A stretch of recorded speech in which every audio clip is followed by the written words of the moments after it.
Blog Talk Radio.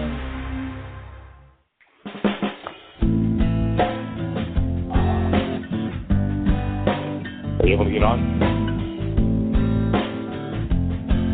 I've got 5 bars. Have you ever wondered why it's happening again? Welcome to Mindshifters Radio with your co-host, the Forgiveness Doctor, Dr. Michael Ryce, and his wife, Jeannie. Michael and Jeannie share with you the wisdom of the ancient Aramaic internal process of forgiveness. They offer tools and support 5 days a week. They will support you in building a solid foundation within yourself to live in pure love. In Aramaic, Rachma. Michael is the author of So Why Is This Happening to Me Again? For more information on Michael and Jeannie, please visit www.whyagain.com. And now your co-host, the Forgiveness Doctor, Dr. Michael and Jeannie Ryce. To the brightness within you and the truth that is rooted within me. Hi, and welcome to Mindshifters Radio with the Forgiveness Doctor, Dr. Michael Ryce. Our call-in number is 646-200-4169. We would love to hear from you, your questions, your comments. Give us a call and let us know how your process is going. We have quite a few people that are doing the 40 days up until Easter, which is an awesome thing. Today is Memorial Day celebration number 284. And welcome, Michael. Welcome, everybody, to the show. It's a delight to have you with us.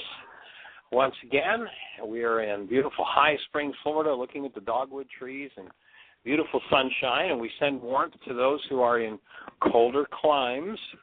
I know that you're out there, and I personally don't think that type of weather was meant for humans, so we head south for the winter. In any event, we're delighted that you're with us. We're delighted to be here to support you with this show. And we appreciate Carol for setting us up in the Angel Radio Network to do this 5 days a week. Our calling number is 646-200-4169. One of the major projects we're supporting with this radio show is that of ending war on planet Earth. And the method for ending war on planet Earth that we're moving in the direction of is the tool of forgiveness. And of course, the culture has taught us a backward process of forgiveness. It's really a challenge to get people to stop believing the lie about forgiveness, that forgiveness has anything to do with letting other people off the hook for what's going on inside of you. Please, please, stop forgiving people. That's got nothing to do with forgiveness. If you're in pain, if you're in turmoil, if you're in some form of emotional disturbance, there's an energy inside of you that in order for you to be finished with that disturbance, you have to alleviate yourself of. In Aramaic, the tool, the word that describes the tool with which you do that is called forgiveness. Letting other people off the hook because your turmoil or pain has been triggered has nothing to do with forgiveness. So we beg you, please stop forgiving others, stop forgiving yourself, because that's not forgiveness. Now, many people then go on and say, well, gee, Michael, I thought your work was about forgiveness. Yes, that's precisely what the work is about. It's about forgiveness. It's not about letting other people off the hook. It's not about letting yourself off the hook because you have some form of pain or turmoil. Forgiveness is the tool with which you go inside yourself and remove your pain and turmoil. And guess what? If we can get a critical mass of people who will actually engage in that process, remove the very capacity for any form of hostility or fear, we will have put an end to war on planet Earth. Because the reason for war is that I have something in me I don't want to deal with, and I'm going to blame my upset, my turmoil, my pain on you.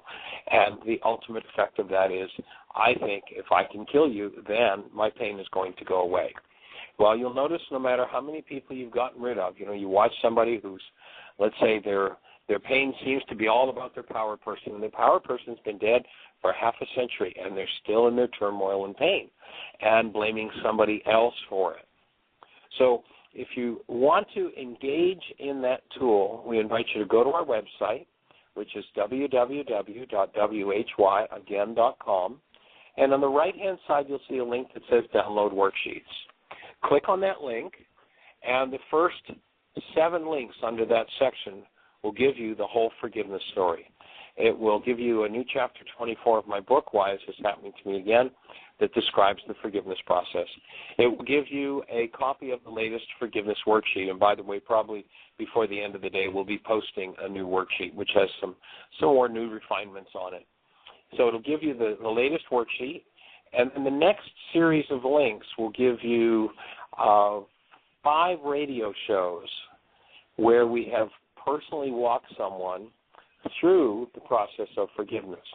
The first 3 are 1-hour full shows where we've done a forgiveness worksheet process, the reality management worksheet, with someone live on the show. So you've got a custom set of instructions.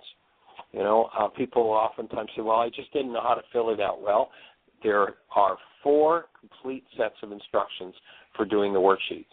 And all you have to do is click on those links, right-click on them, and click Save to Target. Put it on your hard drive where you know where it is. You've got an MP3. You can put it on your phone.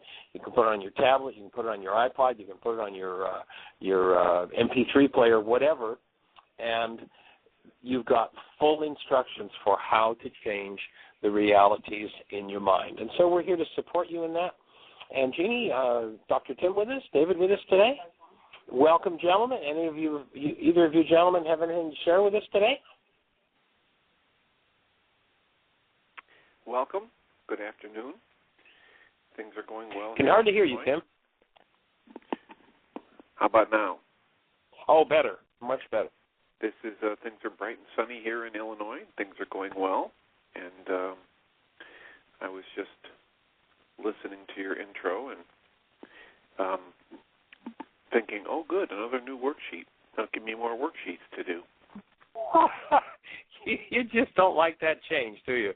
Well, it's not so much that I don't like the change, it's that I have a whole raft of people who've been coming to the group for a long time that they're clinging tenaciously to the 12-step because it works so well for them. So, well, you know, that's awesome. That's good, and I support them in doing that. And there's some new pieces to the puzzle that, as they come along, you know, it's kind of funny because each time we come up with a new version, everybody who's on the old version says, well, this is the one I want to keep using. And I don't care if it's 10 versions ago that it tends to be the mind wants to hang out and cling. But when new insight comes, a new refinement comes, it's a step forward to put that new piece of the puzzle into the game. And of course, people who, you know, it's one of the things we've talked about often in the show, and we talk about in the intensives, is once the non-being mind has developed a skill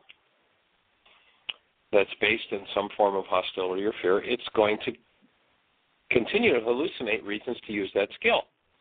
So somebody who is upset about change, when the worksheet changes, goes, oh, this is so upsetting, this is, and of course it's just that old skill, the mind playing it out one more time. And so it's fun to watch happen.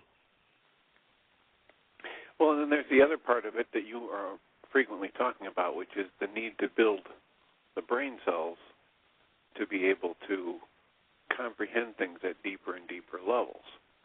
And so people who've been building the brain cells for the process for 6 months or 3 years and are getting it at deeper and deeper levels, their tendency is to want to stay with that tool and dig deeper into it. Yeah. And of course, the new pieces in the new sheet is what will allow them to dig deeper into it. And you know, once a mind has said change is not good, you know, I want everything to change except I don't want any change to happen. It's just a fun game. So, well, that's cool. More worksheets. It's awesome. And if anybody has anything to share, if you're doing your 5 a day for the 40 days of Lent, we'd love to hear from you. What your experience is, what's happening for you with the worksheet process. And by the way, Tim, thank you for being so available yesterday to run the switchboard for us as we were out on the river kayaking and canoeing, and did not have access to a computer. So thank you very much for being willing to kick in there and run the switchboard for us. It's certainly awesome to have your support. Well, you're very welcome. And in line with your request for comments about the process and the 5-a-day, and when I was doing my 5-a-day today, and I stumbled across something that, it's, I think the magic and the power in the worksheet, a big part of it is that when I acknowledge the fact that my 9-bit mind, my conscious mind, isn't going to get me out of the mess it created, and I take a breath and cancel anything that it's doing and ask for help from some other level, and I just sit and watch what other images come up, every once in a while, real magic happens. And so this morning, I was doing a worksheet about some minor interaction that went on in my life within the past week, and it put me in mind of the fact that my grandmother didn't really, my dad's mother, didn't really like me, and that was a rough relationship for a lot of years, and I was blessed to have parents that saw that and ran interference and all that good stuff. So then I decided to do a worksheet on Gram not liking me from way back. Brian? And I closed my eyes and asked to cancel the goal that she loved me and appreciate me. And I almost instantly saw an image of when I was younger. And at the same time I saw the image, I started having tears flow and had this deep aching in my chest. Mm. And the image was my family had gone to a zoo-type place up in Michigan where there were deer on the other side of a cyclone fence, and the host had given us little bags of carrots, chopped carrots, to feed the deer. And I was standing by the adults, and the other kids all ran off along the fence line on their own, and there were 4 adults there who kept grabbing carrots from my little bag to feed the deer that were near them, and there was this little fawn trying to get carrots from me, and when all my carrots were gone, the fawn still needed food. And in my young mind, the fawn needed more carrots from me to survive. And I was crying and upset, and later that night I couldn't get to sleep from crying and upset. And this is the image that came up when I did a worksheet on how my grandmother never quite got to the point where I felt she loved and accepted me. Wow. And so the insight from the worksheet through the tears was that I was always, banging at the fence to my grandmother, trying to get her to love and accept me, to no avail. Right. Oh, that's pretty powerful. Yeah, all from just some little random interaction over the weekend with somebody that was innocuous. But since I'm trying to do 5 worksheets a day, it's the kind of thing, as I've said several times before, if I didn't make the commitment to try and do more worksheets than I normally do, I wouldn't ever pick up a worksheet about that interaction over the weekend because it wasn't a big deal. Right, yeah. Well, and there's another piece that I see as a potential that might be worth looking at if you want to look at it. Sure. One of the things we talk about is how when we're under stress, we'll tend to do what our power person did that we didn't like. And so as you describe the worksheet and the reason for the worksheets around worksheets being the people in the group that want it to stay the way it is, et cetera, and then you talk about how your parents used to run interference for you with your grandmother.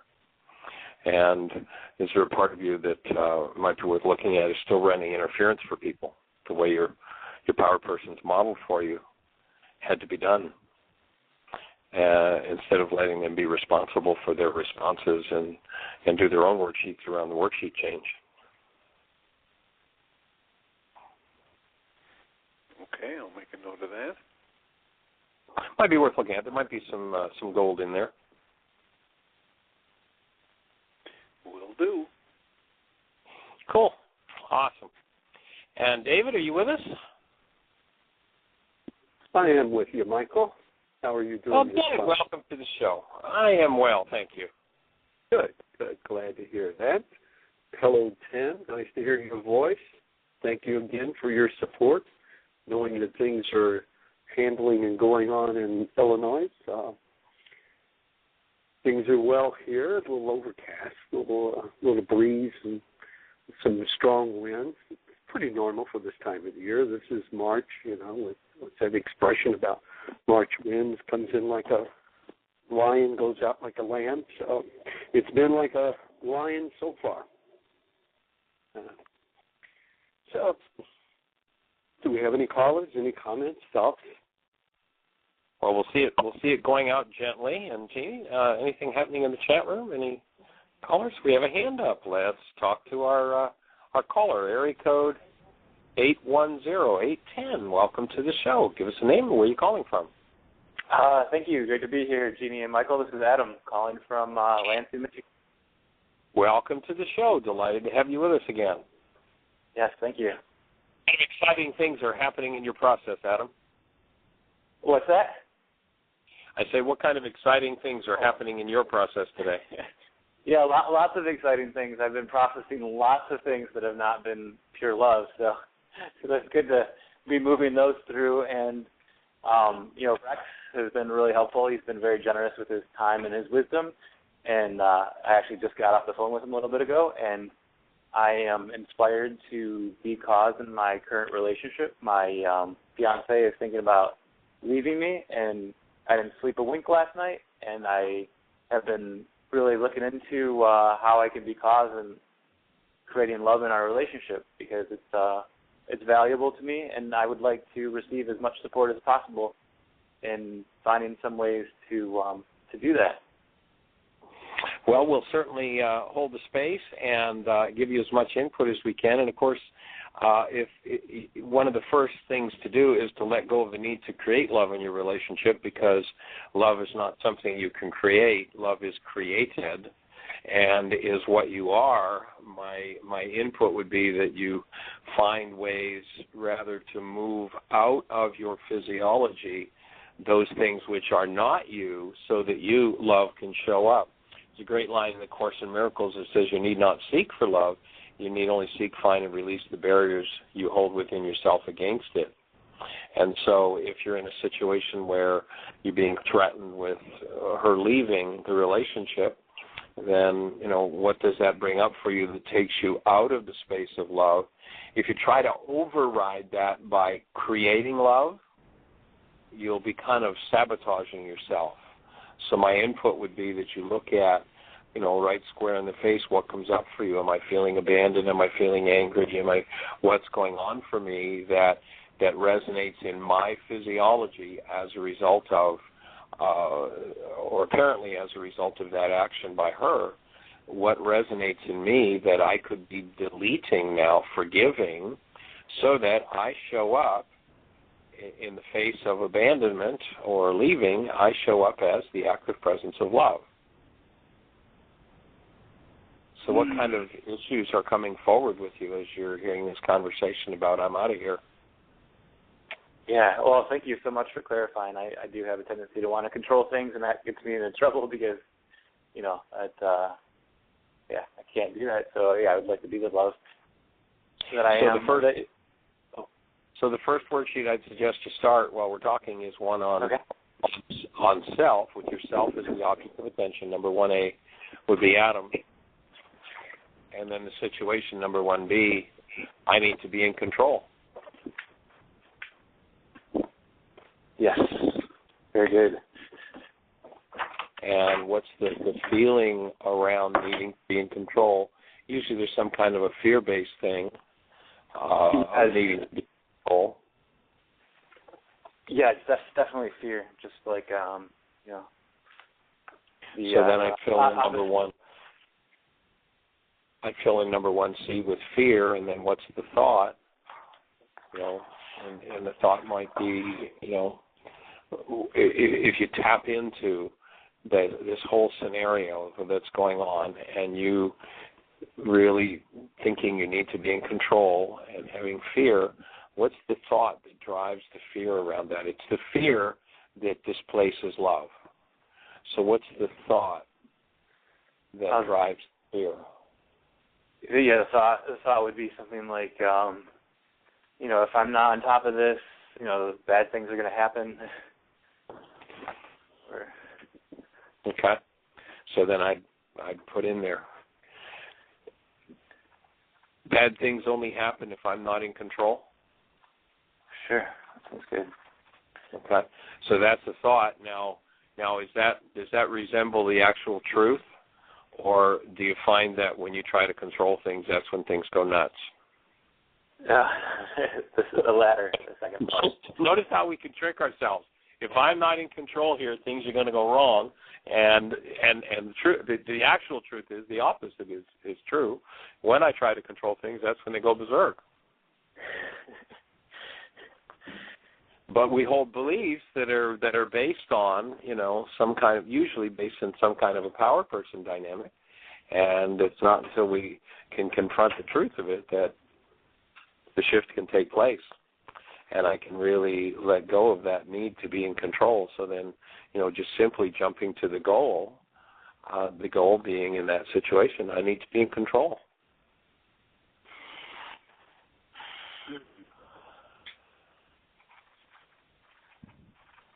And then as you look at this belief that things will only work if I'm in control, and you see what a fraud it is, what a trick your mind is playing on you, then in number 5, you know, you want to step in with that, step number 4, and really tap into the active presence of love, really bring that active presence forward, and, you know, think about holding one of those newborns and tap into the love, and then cancel the need to be in control. Number 5. So in order to collapse my mind's lie, if I'm not in control, things are going to go badly. I cancel my need to be in control.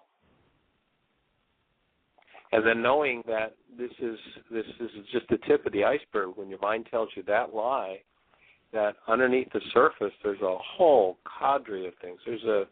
There are 1,000 different things probably going on under the surface that support that falsehood, that when you confront it intellectually, you absolutely know it's not true, but still there's a visceral belief in it.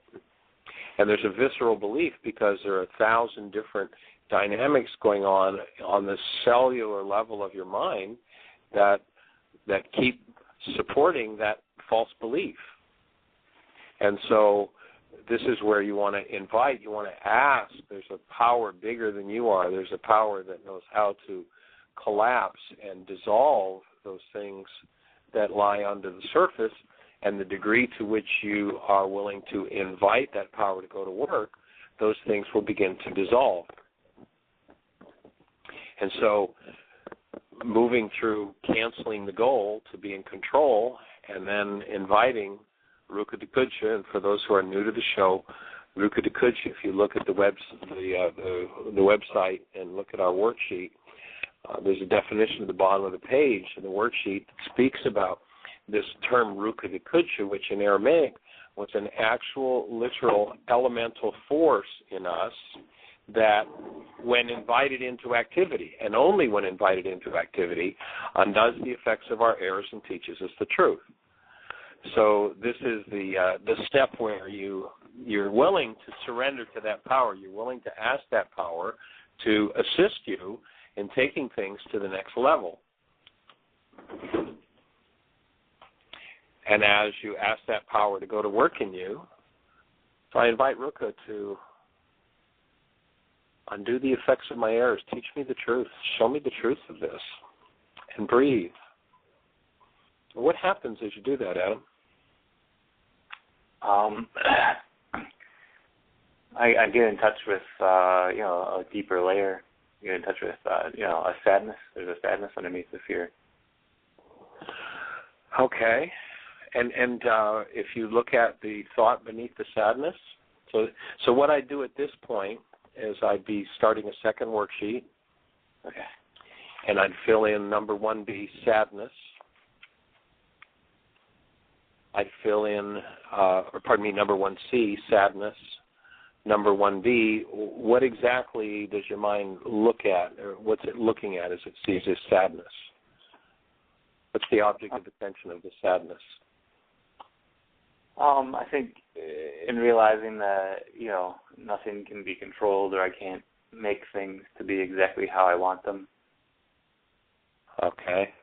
So then you're back to I'd make the subject of this worksheet just in general, just situations. So number 1A on the second worksheet that you're starting, I'd make that situations. Okay.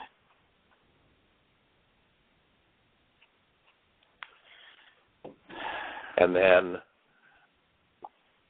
B, what's the specific here? Your wording, I don't recall exactly what your wording was, but that I can't control things and make them how I want them to be. Okay, so I can't control them, make them how I want them to be would be the specific event that you're doing here. And then the thought that creates the sadness is what? Is it a thought of powerlessness? Yeah. Is it a thought of loss? What does the sadness connect to in that regard? I would say, I'm never going to get what I want or need. Okay. So then the thought underneath that sadness tonight, number 1B would be, I'm never going to get what I want.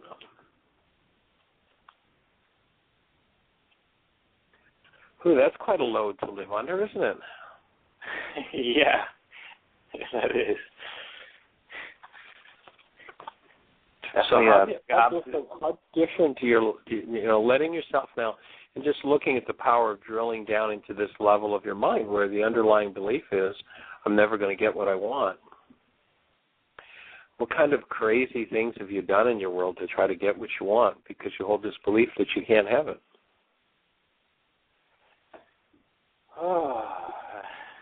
Definitely try to control other people. Yeah. Right on track. So then the goal is, in order to get what I want, I have to control other people. Now let me just take this really wild. So fill that step in as number 3 as the goal. In order to get what I want, I have to control other people. And now let me just take this really wild, off-the-wall guess. And that is, if you look back at your power person really held that. In order for them to get what they wanted, they had to control you and probably everybody else around you. Yeah, I'd say that's accurate. Okay, so how did it feel? Now let's flip to another worksheet. So this is the Hydra effect. We're going for worksheet number 3. Okay. So let's flip to the next worksheet, and the object of attention would be your power person. And in order to get what they wanted, they controlled me. How did you feel when you were being controlled by your power person in order that they get what they wanted? And let me just, before you say it, let me take a wild guess. You wanted to leave.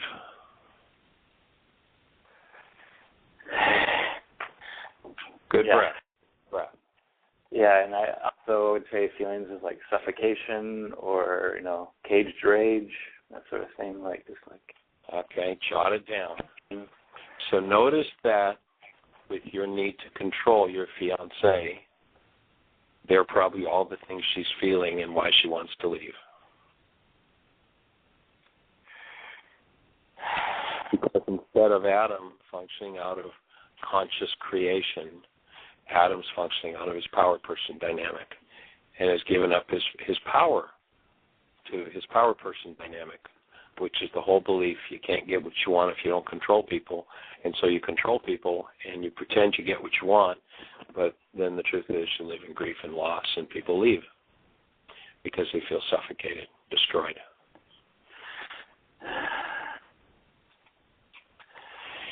And breathe, and at this moment, I hear in the back of my head Elton John singing the song "In the Circle of Life."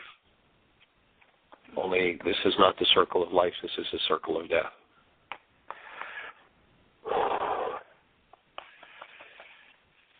This is how the blind lead the blind and the dead bury the dead, is by instilling those TSRs. Are you familiar with the concept of a TSR in computer language? Oh, I don't remember how the acronym is.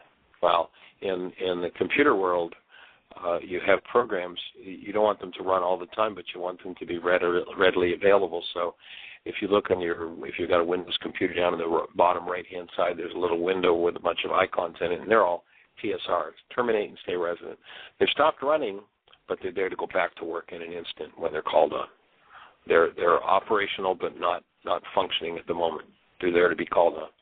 And what happens is when we watch our power person and the way they run their lives, and they're not functioning as creators, as conscious creators, as human beings, as love, then they have ways that they think make life work. And with emotional abuse, with rage, with fear, with intimidation, they instill in us those TSRs. And it's those TSRs that need to be forgiven for who we are to show up. So TSR being, in this case, in order for me to get what I want, I have to be in control. So power person plays the control game and runs my life to the max. I feel suffocated and I want to leave. But when I look back in my little 3, 4, 5, 6-year-old mind, when I didn't know what was going on, I didn't have the awareness to know what was going on, I just watched this God called my power person. And when they needed to win over me, I look back in my memory bank at how they did it. And how did they do it? They controlled me. And so, 30 years later, I look at the TSRs that are there, and I feel like I'm not getting what I want. So what happens? That TSR becomes active. I need to control in order to get what I want. And what we're doing is just replicating what our power person did.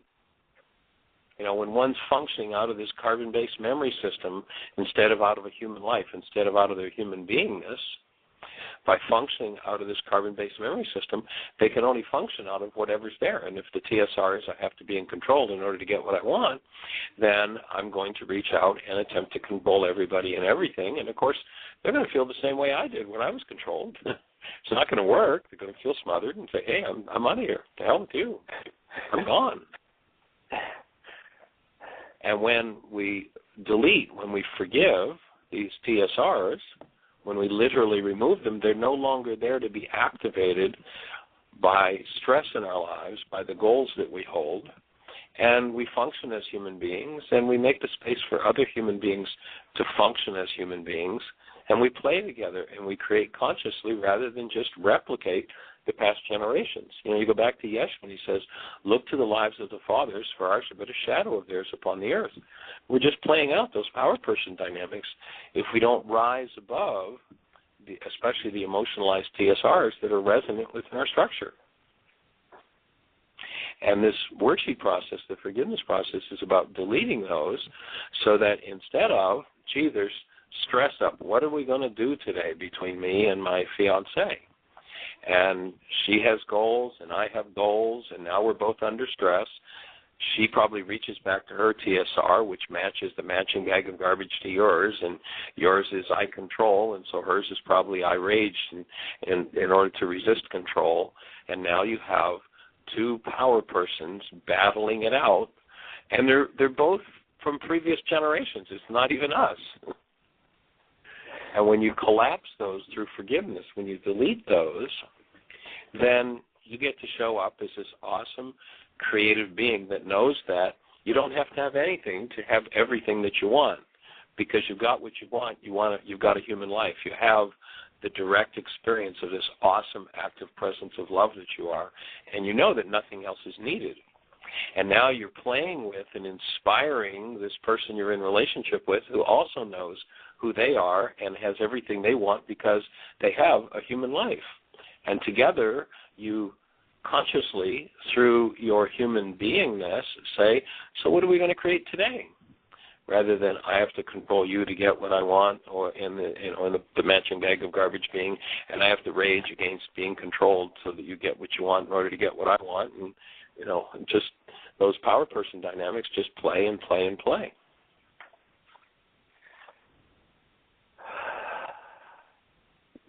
So what's the goal you held for your power person? I'm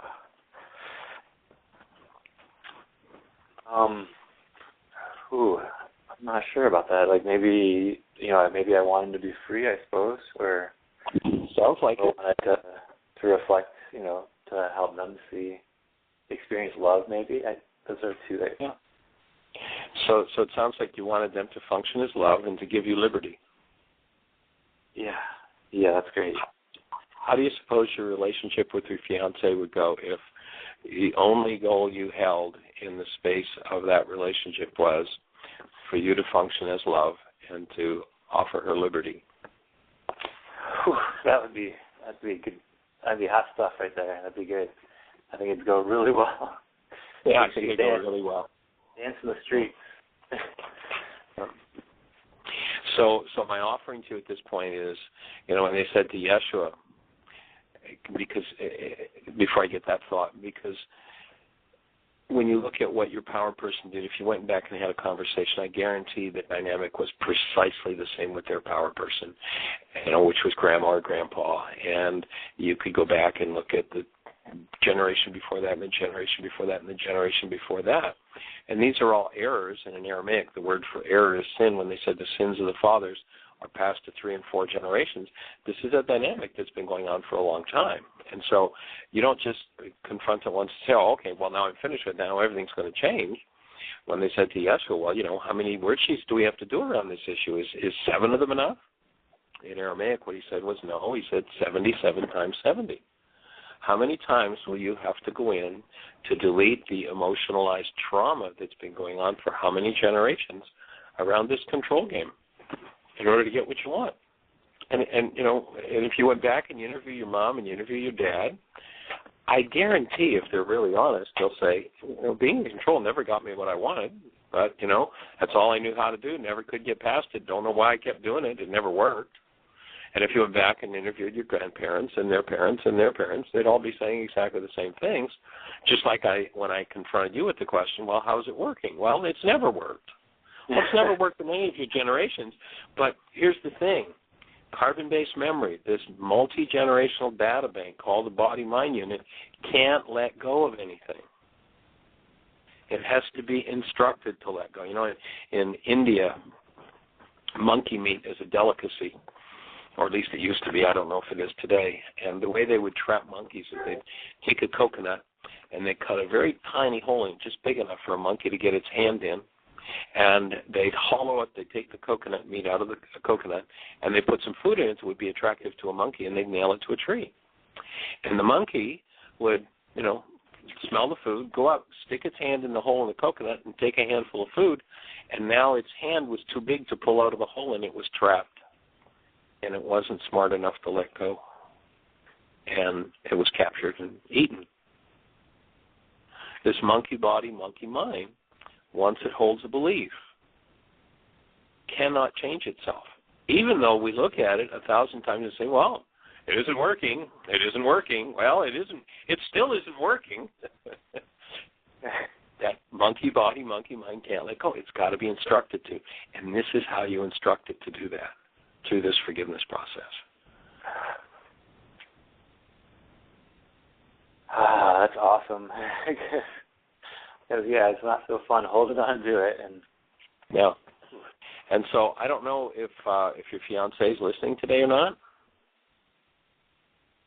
I think she's working, so okay. it'd be awesome if she'd come in, though. That'd be great. This might be a good show to sit, when, Jean will have it on the archives right after the show.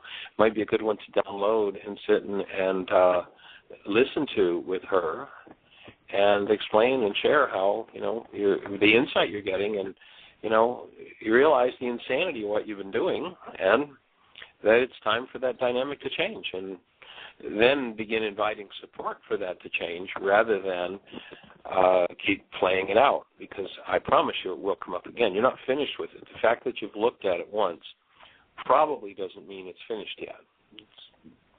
As Yeshua said, 77 times 70, which means, metaphorically, it's not a literal 77 times 70, but metaphorically means an infinite number of times until you're finished with the energetic dynamic of that particular TSR. And so this might be a good context to express your willingness to be supported and to work through it and recognize that, a different game is necessary. And, you have your bag of garbage, she has hers, and you're in a perfect relationship because that's called, what we call relationships based in matching bags of garbage. The world calls love relationships. And it's where each person gives the other the opportunity to look at what doesn't work in their minds. And, the minute that we exchange genetics with someone, that is, have sexual intercourse, we exchange genetics and we just gave them access to all of our unconscious dynamics. And we took on their genetics, and that means we have access to theirs. And so the step up is the step we suggest in the Codependence to Interdependence workshop and in the Healing Through Relationships where, okay, now we recognize we've each got our bag of garbage and we've been standing around just like our previous generations did and pointed the finger at our partner and said it was all their fault, to step back from yourself and to invite her to do the same and each recognize, we've each got our TSRs, we've each got our garbage, and we're perfectly matched. Now, can we move in the direction of creating a space of support for when one of my TSRs kicks in, instead of you taking it personally, you somehow, we have a signal, whether it's, a tap on the shoulder or a wink or whatever it is, that says, oh, there it is, it's operating now, can I support you moving through it? And as there's support for moving through it, then the dynamic changes. Yes, I would like this very much. Awesome. Cool. Last night when, I couldn't sleep, I really wanted to sleep, and, I just had all these things stirred up around the thought of her leaving, right, and her and the children leaving. And I actually spoke with you about that fear last week on the radio show, and I think that I do that controlled piece with myself heavily because I watched myself as first thing I did is I did this hour-long prayer chanting thing, hoping that would allow me to sleep. Next thing I did, I laid down, I couldn't sleep, I have all this pain in my heart, it's just overwhelming despair, and then, I did this 45-minute breathing session, and then I just kept trying to do these things, and then eventually I had to just surrender it to, the power went on. I was watching a DVD to try to distract myself, and I had to just be there with this feeling of utter despair. And, it was really powerful. I was sobbing very loudly for a very long period of time, just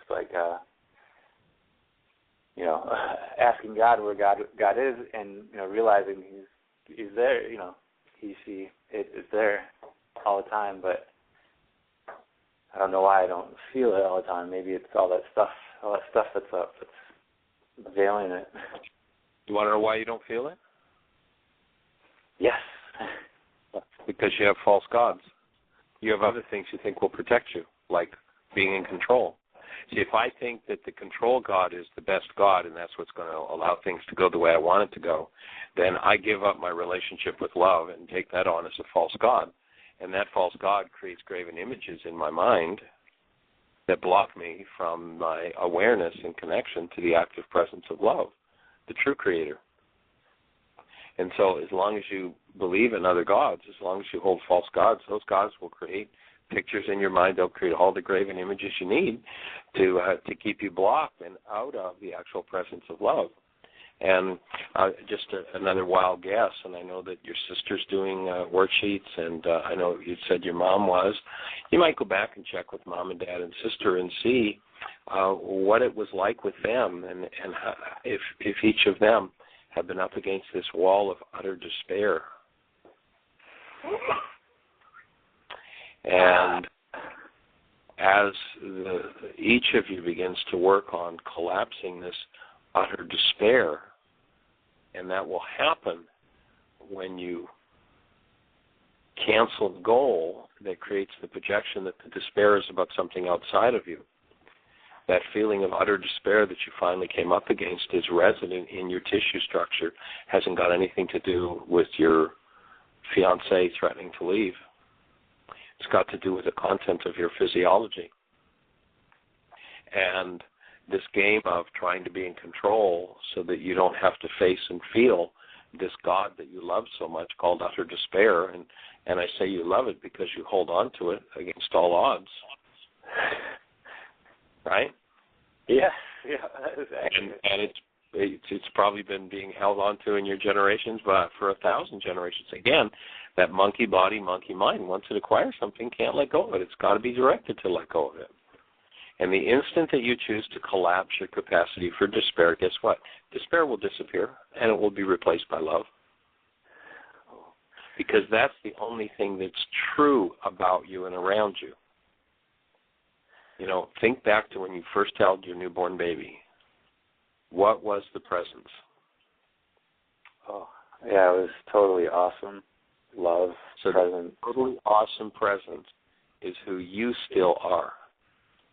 And the thing from the generations that has the dead burying the dead and the blind leading the blind is this frequency pattern called despair that is probably going to be 77 times 70 worksheets and being dissolved from you and being removed from you. Seems like I have a lot of different things that are 70 by 70. Yep. Welcome to the club. Welcome to the club. And, you know, when you stop and think about Adam, you are probably the first person in countless generations that's even conceived of the possibility of doing what you're doing. So, yeah, it would make sense that you're going to have many 77 times 70 issues to work through. Because if you look at the conversation that's been going on in the previous decades and centuries on the planet, it hasn't been anything about the work of Yeshua. There's been all kinds of conversation about this wonderful thing that's going to happen, and this guy's going to swoop in like a hero and fix it all for you, and just totally ignore the work that he said to do, and the work hasn't been done. What's been done is belief systems have been developed, and the work has been left aside. So you're now confronting the actual work the man said to do, perhaps for the first time in the 2,000 years since he first put it out there. Because as quickly as he put it out there, that you live as the active presence of love no matter what. And he named 3 objects of attention, the creator, neighbor, and self. That, by the way, includes your spouse. When he said you live as love, when you confront them, what he was saying is there's work to be done to achieve that. And the work disappeared. As quickly as Paul took over, you'll notice that we got people out there today that are just right on the conversation and right out there promoting, and this is one of the things we're here to end is a conversation about war, that are promoting and giving permission and support to both mental, emotional, and physical support, financial support to war, in the name of someone who says, love those who hate you, do good to those who despitefully use you. You know, you can't have a conversation about war in any kind, whether it's the interpersonal war or international wars, and say you have any comprehension or care whatsoever for what the man said. So how quickly did his teaching disappear? A guy named Paul took it over, and he said, forgive so as to heap coals of fire upon their heads. And that's vengeance. And so most of those who say they're following the man named Yeshua, the people that are right next to them, the people that are close to them, yes, they love them, they're just awesome, but they're willing to kill anybody else who gets in the way of what they want. And that's not Yeshua's teaching. Yeah, it sounds like a whole lot of madness. Say again? It sounds like a whole lot of madness.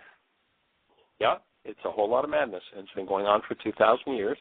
Paul took it over just a very few years after he left, and it became, just look at the results. Just look at the Crusades. Look at the results it's produced for so long. Has been war and insanity, and it has not produced what the man said his work would produce. So you're perhaps one of the first generations to conceive of the truth of what he said in just the piece of work you've done today, and embody it in your life and in your work and in your family system. So I applaud you for that, and glad to be on the team to support you in it.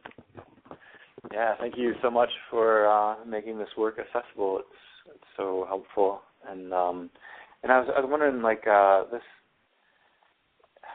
sometimes I realize these things are operating beneath the surface, whether I'm acknowledging them or not. So this despair was there, and I just got this opportunity to look at it, apparently from this external circumstance, and it felt unbearable, but clearly it wasn't, because I'm talking with you now, and I went through it.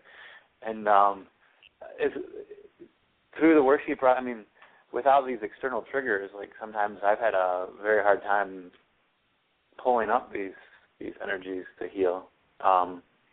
Is there ways to do that?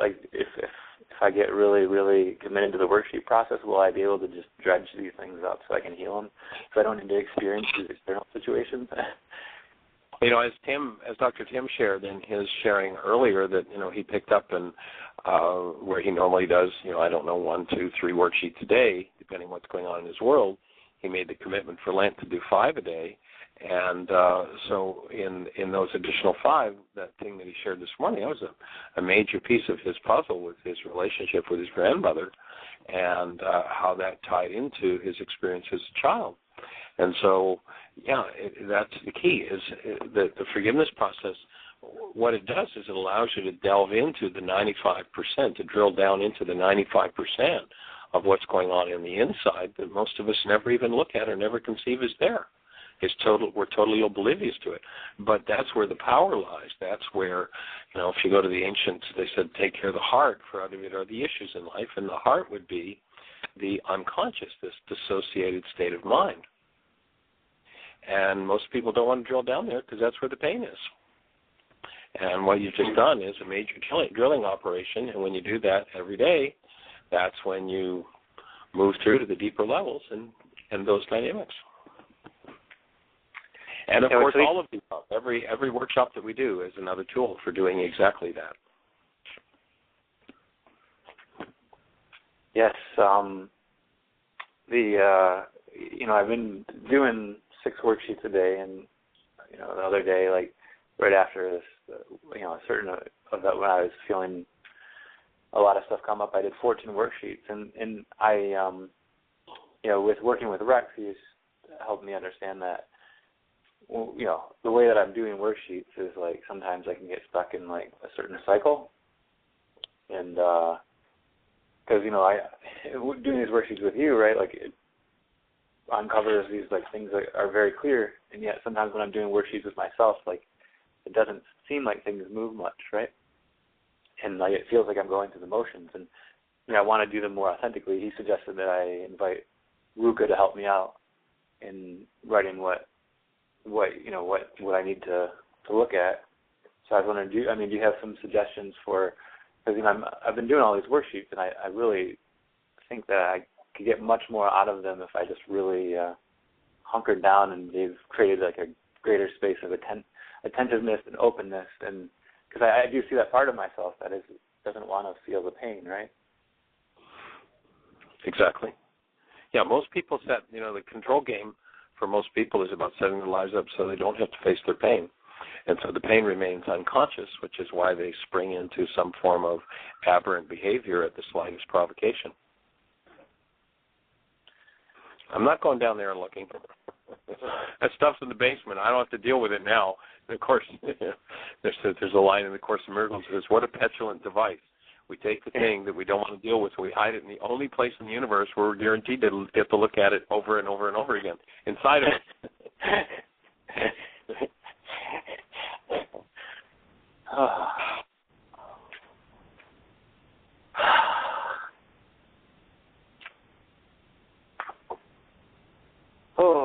sure do appreciate the support and the clarity. All right, you got it, sir. We'll look forward to hearing back from you as the process unfolds. Blessings. Take care. Bye-bye. Yes, thank you. Jeannie, you've got another 810 number. 810, you're on the air. Welcome to the show. Hello. I have a question. I have been committed to doing 5 worksheets a day, and I'm bringing up an awful lot of stuff, and a lot of pain. And what is what's the outcome of all this? I just wonder, is it worth it? Is it worth uncovering all this pain? I don't know. Well, and first of all, one other thing quickly, I love your new worksheet. I was one of the ones that had a hard time with it at first. I was stuck in the old one, but the new ones bring up a lot more stuff. Cool. So who am I speaking with, by the way? My name is Gail. Gail? Well, yes. Gail, here's the upshot of it. If I'm really tapping in, especially the step number 4 in the worksheet, I'm really connecting to the active presence of love. Whatever I uncover that's not true, that is, anything that contains pain is going to begin to dissolve. It's going to begin to lose its power over my life. Now, I may, around some of the bigger issues that nobody in my bloodline for 2,000 years has looked at, I may have to do that literal 77 times 70 worksheets to complete the dissolution of that pain. The more willingness I have, the faster and the deeper it's going to go and it's going to move. Each time you're clearing out another layer of it. And whatever's not true about my truth begins to dissolve in the presence of love. But it can't dissolve if I'm not willing to bring it to awareness. But if you're bringing it to awareness and you have tons of pain, is there a time when you don't have pain? Yes, you will come to a point where you won't have pain, but you're in a process. We're getting down to the close of the show, so 2 things. I would love to have you call back in first thing tomorrow, and we'll begin the show with your conversation because we're just a few seconds away from completion. And there's a great idea. If you read the, tomorrow's Aramaic Friday? Tomorrow's Aramaic Friday, so we'll have to do this on Monday. But there's a great line in the book of Job that speaks of the intensity of the process when you really enter into it. And I've read Job. Job asks for an intermission, and his request is, God, just give me time to swallow my saliva. And it sounds like you're reaching that level of intensity, and that's a wondrous, wonderful thing, and it's part of the process. You're dealing with so many generations of stuff that, you don't end it in 1 or 2 or 10 words. It's a process. You have to give yourself the space to go through the process. You're literally facing 1,000 generations. So if you would, hold on to these thoughts and let's continue the process on Monday. Tomorrow's Aramaic Friday. Everybody create the best year yet of your eternal lives, and we'll look forward to talking tomorrow. Bye-bye.